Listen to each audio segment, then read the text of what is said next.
नमस्कार, आपण पाहतात BK अभिलाष यूट्यूब चॅनल. इलेक्ट्रिकलचे व्हिडिओ आणि प्रॅक्टिकलचे व्हिडिओ आपल्या चॅनलवर येत असतात.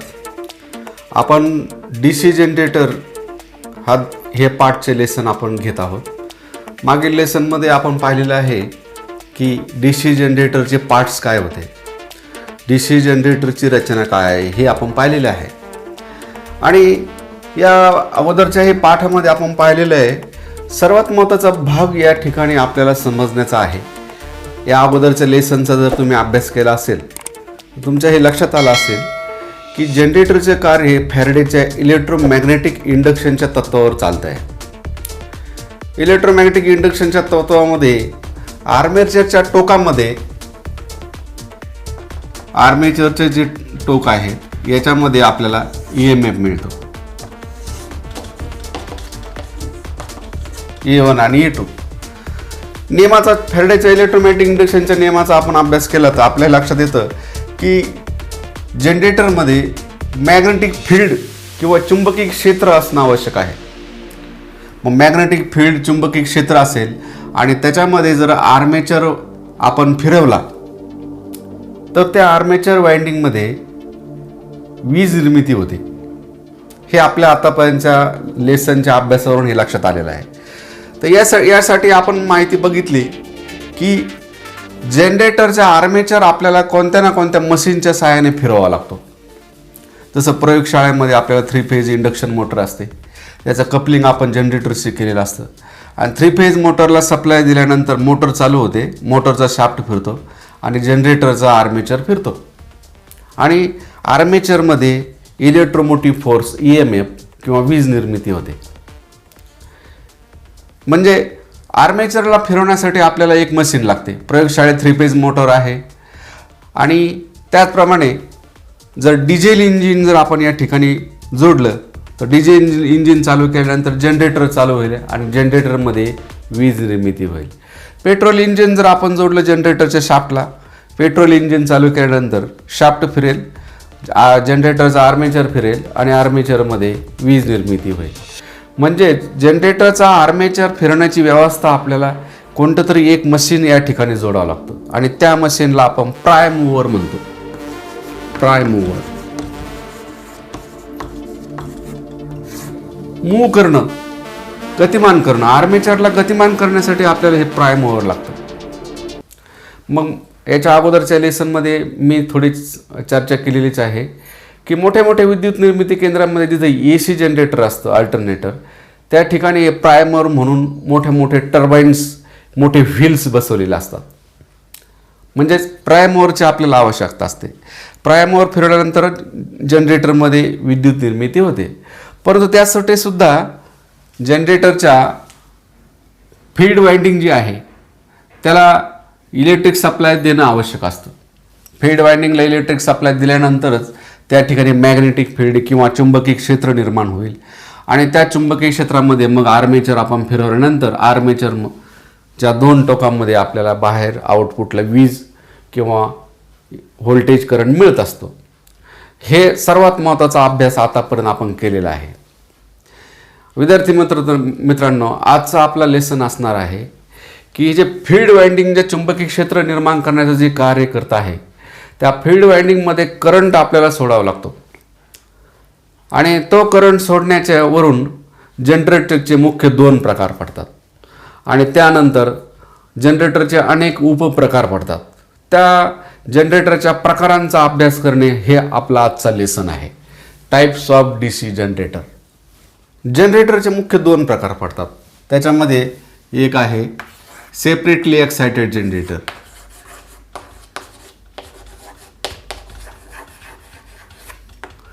सेपरेटली एक्साइटेड आणि दुसरा आहे सेल्फ एक्साइटेड. मग आपण जर जनरेटरच्या प्रकारांचा ट्री डायग्राम काढला तर आपल्या लक्षात येईल की जनरेटर याच्यामध्ये 2 प्रकार मी मगाशी सांगितले तुम्हाला.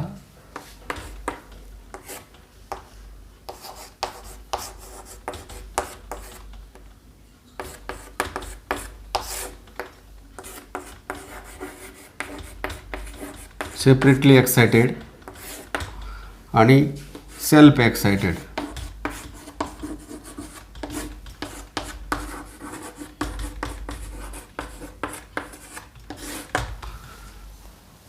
डीसी जनरेटर आपण म्हणूया. Separately excited, self excited. Self एक्साइटेडचे आणखी 3 प्रकार पडतात.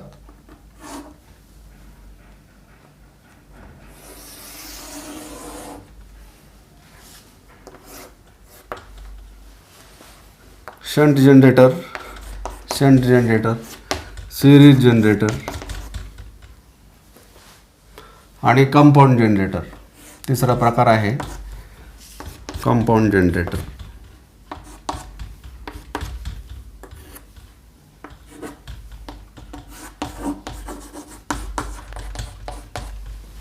तीन मुख्य प्रकार आहेत सेल्फ एक्साइटेडचे. Shunt generator, series generator, compound generator. Compound जनरेटरचे सुद्धा आणखी 2 प्रकार पडतात.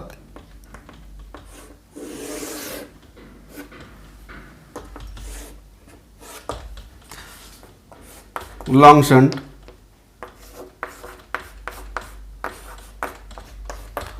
शंट, कंपाऊंड जनरेटर आणि short shunt.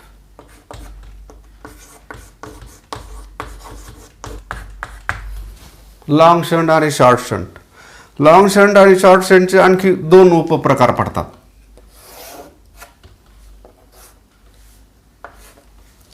Cumulative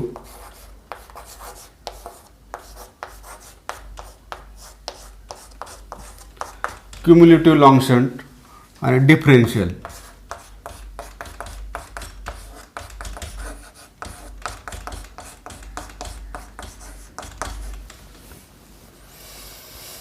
cumulative long shunt compound generator आणि differential long shunt compound generator. त्याचबरोबर शॉर्ट शंटचे 2 प्रकार पडतात.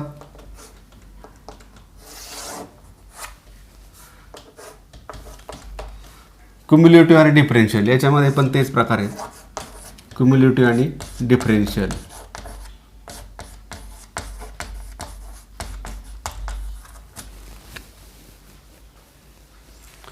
अशा प्रकारे टाइप्स ऑफ जनरेटरचा हा ट्री डायग्राम आपण काढू शकतो. डीसी जनरेटर सेपरेटली एक्साइटेड हा एक प्रकार, मुख्य हा एक प्रकार, आणि दुसरा सेल्फ एक्साइटेड.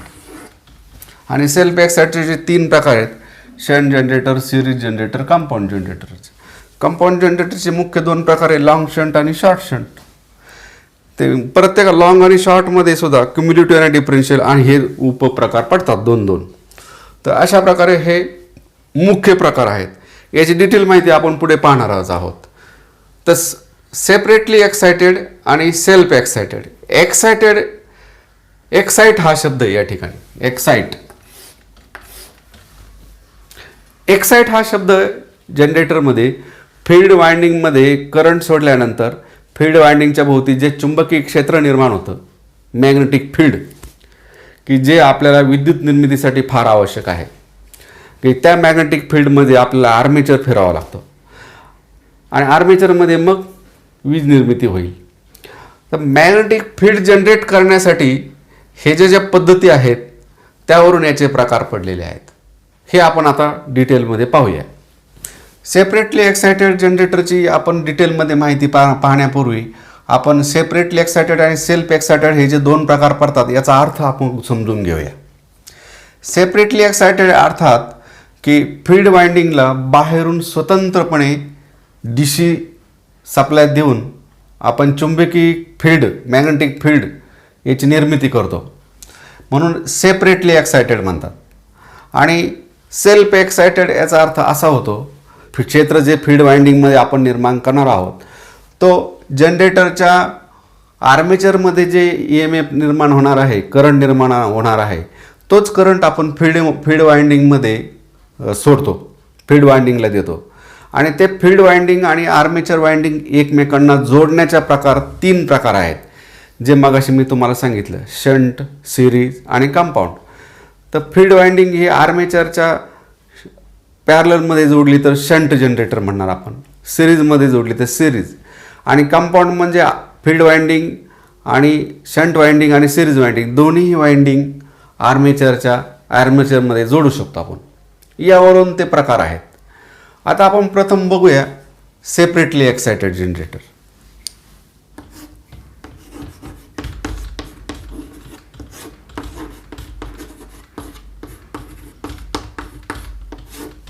फीड वाइंडिंगची हे टोकं आहेत F1 F2. हा आर्मेचर आहे. ही आर्मेचरची 2 टोकं आहेत. हे फील्ड पोल आहेत. फील्ड पोलकडं N कडून S कडे जाणारे चुंबकीय रेषा असतात. मॅग्नेटिक फील्ड असतं.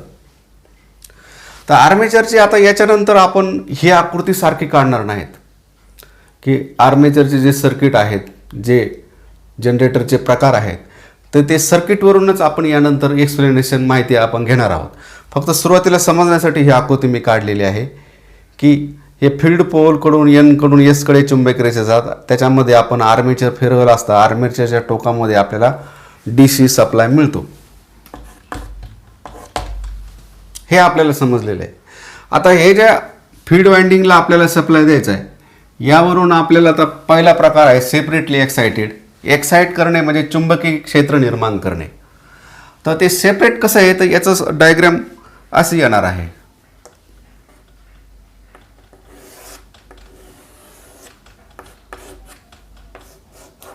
हा आर्मेचर आहे. हे आर्मेचरचे ब्रश आहेत A1 आणि A2. इकडे एक टोक जाईल, इकडं जाईल आणि इकडे जे आहे फील्ड वाइंडिंग. फील्ड वाइंडिंग ही जास्त विडे असतात फील्ड वाइंडिंगला आणि ही फील्ड वाइंडिंगचे टोक आहेत F1 F2. आता या फील्ड वाइंडिंगला आपल्याला DC सप्लाय द्यायचा असतो.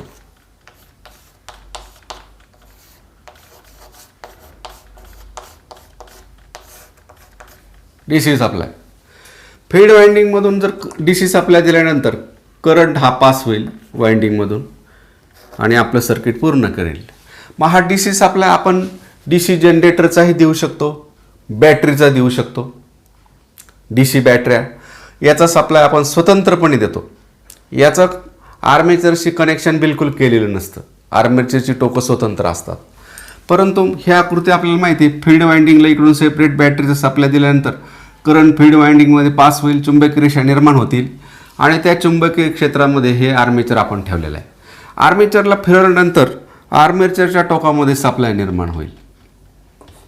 पॉझिटिव्ह निगेटिव्ह या 2 टोकामध्ये निर्माण होईल आणि मग या ठिकाणी DC सप्लाय निर्माण झाल्यानंतर याला आपण लोड जोडू शकतो.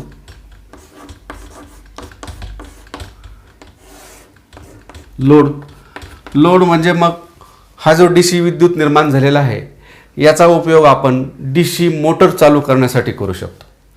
किंवा क्रेन्स असतील, वेगवेगळ्या ऑयस्ट क्रेन्स म्हणतात, त्यालाही DC सप्लाय लागतो. किंवा ट्रेन ज्या चालतात त्याच्यामध्ये पण DC मोटरचा उपयोग केलेला असतो. तर त्या ठिकाणी म्हणजे हा लोड या ठिकाणी जोडू शकतो. तर अशा प्रकारे हे जे सर्किट आहे हे आहे सेपरेटली एक्साइटेड जनरेटरचं, की फील्ड वाइंडिंगला सेपरेट DC सप्लाय देऊन चुंबकीय क्षेत्र निर्माण करणं याला म्हणतात excited. Separately excited separate supply देऊन चुंबकीय क्षेत्र निर्माण करणे आणि त्या चुंबकीय क्षेत्रामध्ये आर्मेचर फिरवणे प्राइम मूवरच्या सहाय्याने आणि मग त्या आर्मेचरमध्ये DC सप्लाय निर्माण होणे. या जनरेटरचा हा जो प्रकार आहे याला सेपरेटली एक्साइटेड जनरेटर असे म्हणतात.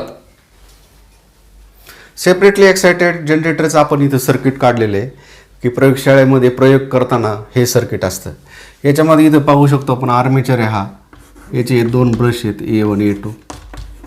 आर्मेचरच्या आउटपुटला इथे आपण व्होल्टमीटर जोडले 0 to 300 व्होल्ट.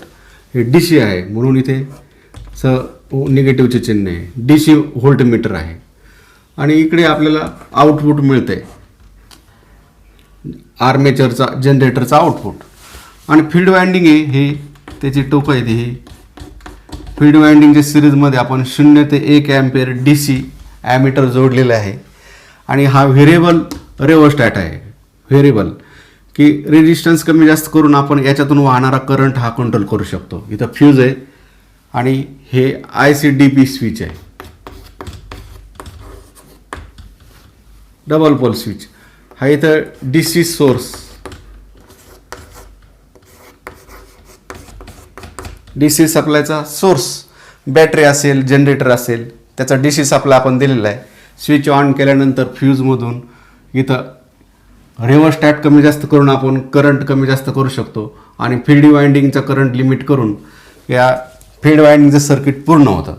फील्ड वाइंडिंगचं सर्किट पूर्ण झाल्यानंतर फील्ड वाइंडिंगच्या भोवती चुंबकीय क्षेत्र निर्माण होतं, मॅग्नेटिक फील्ड. आणि त्या मॅग्नेटिक फील्डमध्ये आपण हा आर्मेचर फिरवतो प्राईम मूवरच्या सहाय्याने, कोणत्या ना कोणत्या मशीन इंजिनच्या सहाय्याने. आणि आर्मेचर फिरवल्यानंतर आर्मेचरमध्ये मग वीज निर्मिती होते, EMF निर्माण होतो आपण त्याला म्हणतो. तो इथे आपण आउटपुटला दाखवतो. आणि मग जे जनरेटर आपल्याकडे असतात त्याच्यामध्ये 230 व्होल्ट DC निर्माण होत असतं. म्हणून 0 to 300 व्होल्टचं व्होल्टमीटर इथं दाखवले. त्या व्होल्टमीटरवरती आपल्याला किती व्होल्टेज निर्माण झालेले आहे आर्मेचरमध्ये ते मग आपल्याला पाहायला मिळतं. आणि मग याचा उपयोग आपण मग त्यानंतर मग तुम्ही लोड जोडून ते मशीन DC मोटर वगैरे चालू करण्यासाठी आपण याचा उपयोग करू शकतो. अशा प्रकारे हे जे सर्किट आहे सेपरेटली एक्साइटेड जो जनरेटरचा पहिला प्रकार आहे की स्वतंत्रपणे फील्ड वाइंडिंगला इलेक्ट्रिक सप्लाय देणे आणि चुंबकीय क्षेत्र निर्माण करणे, फील्ड एक्साइट करणे, म्हणून त्याला सेपरेटली एक्साइटेड जनरेटर असं म्हणतात. तर अशा प्रकारे विद्यार्थी मित्रांनो आजच्या आपण लेसनमध्ये आपण पाहिलं आहे की DC जनरेटरचे मुख्य 2 प्रकार असतात, सेपरेटली एक्साइटेड आणि सेल्फ एक्साइटेड. सेल्फ एक्साइटची माहिती आपण यानंतरच्या लेसनमध्ये पाहणार आहोत. तर अशा प्रकारे हा आपले हे इलेक्ट्रिशियन आणि वायरमनसाठी हे जे थिअरी लेसन अत्यावश्यक आहेत ते आपल्या चॅनलवरती येतच राहणार आहेत. तर विद्यार्थी मित्रांनो आजचा व्हिडिओ जर आवडला असेल तर व्हिडिओला लाईक करा, त्यानंतर मित्रांना शेअर करा आणि आतापर्यंत जर चॅनल सबस्क्राईब केलं नसेल तर चॅनलला सबस्क्राईब करा. आणि यानंतर येणाऱ्या व्हिडिओचे नोटिफिकेशन प्राप्त करण्यासाठी बेल आयकॉनला प्रेस करा. यानंतर आतापर्यंत आपले जे DC मोटरवरील जे काही पाठ झालेले आहेत त्याच्यावरती आपण गृहपाठ आपल्याला देतात विद्यार्थ्यांना.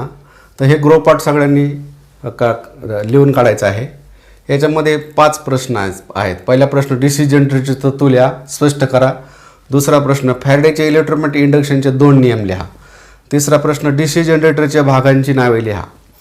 त्यानंतर चौथा प्रश्न आहे DC जनरेटरचे प्रकार किती आहेत आणि कोणते ते आहेत ते लिहायचे आपल्याला. प्रश्न 5 सेपरेटली एक्साइटेड जनरेटरची सर्किट डायग्राम काढा. मग अशी जी मी दाखवलेली आहे ती सर्किट डायग्राम व्यवस्थितपणे आपण काढायची आहे. अशा प्रकारे हा गृहपाठ आपण लिहून काढायचा आहे. Thanks for watching.